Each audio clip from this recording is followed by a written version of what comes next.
Bon, je ne sais pas si je peux avoir une analyse totalement pertinente. La Turquie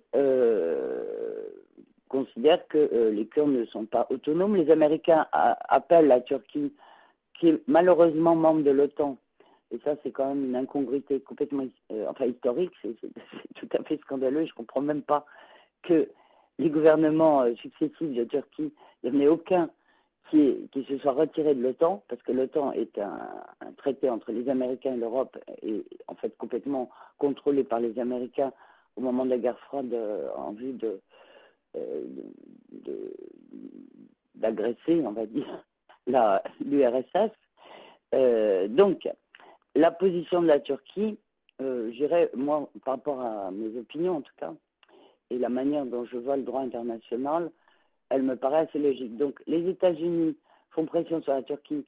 On est dans des contradictions totales, mais comme d'habitude, la position des États-Unis est une position qui ne correspond absolument pas aux principes des Nations Unies, alors que les États-Unis ne se gênent pas pour utiliser le Conseil de sécurité quand ils en ont besoin. Cette position de la Turquie, même si c'est au détriment du peuple kurde, cette position de la Turquie gêne quand même un peu les calculs américains.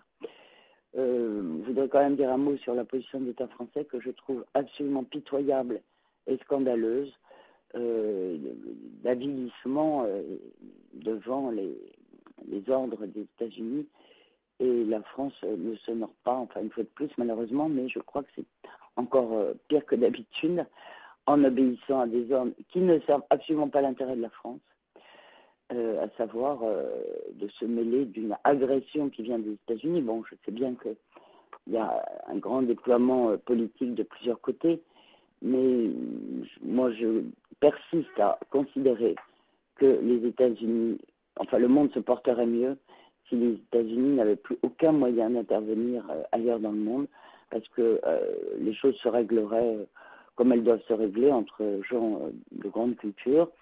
Je considère aussi que la culture occidentale est une des plus pauvres du monde aujourd'hui.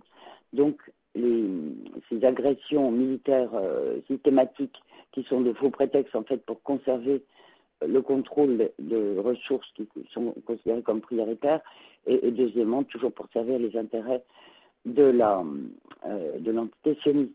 Et puis derrière ça, on a bien compris pourquoi cette déstabilisation de la Syrie depuis déjà quelques années maintenant, c'est en vue d'isoler, je dirais, la République islamique d'Iran, à défaut de pouvoir l'attaquer directement.